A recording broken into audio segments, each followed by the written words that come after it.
SHU is bezig met de gebiedsontwikkeling van Josaphat en ook van Mediapark. En op beide ontwikkelingen zal er ook een gemeentelijke secundaire school komen.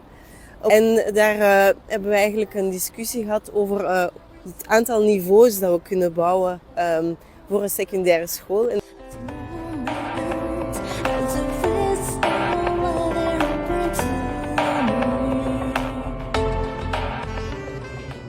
Het is absoluut belangrijk, zodat we ook veel ruimte kunnen behouden voor park en groen. En dat er ook ruimte is voor nieuwe woningen te bouwen op Mediapark.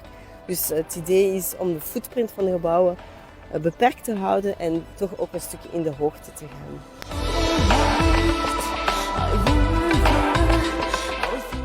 Il y a déjà beaucoup d'essais qui sont faits ailleurs. Il y a des villes qui ne fonctionnent quasiment qu'avec des écoles en verticale. Je pense à Hong Kong par exemple. Alors évidemment Bruxelles c'est pas Hong Kong, mais la question de la verticalité n'est pas un problème en soi pour une école.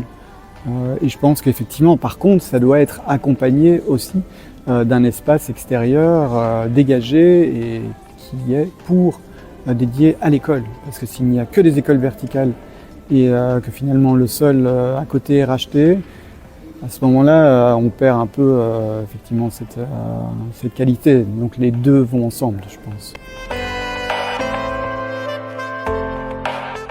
Je pense que ça plaît beaucoup. Au final, les couloirs sont plutôt des rues que des couloirs. L'escalier vertical est plutôt un escalier un peu piranésien avec tous les étages ont une particularité et sont dessinés différemment. Donc je pense que c'est des choses que les gens ne voient pas nécessairement, mais ressentent au final. Et je pense que c'est l'architecture et la particularité de l'architecture qui fait qu'on se sent bien dans un lieu ou pas. Et donc peut-être que c'est pas très conscient, mais a priori je pense que les gens vivent assez bien ce bâtiment.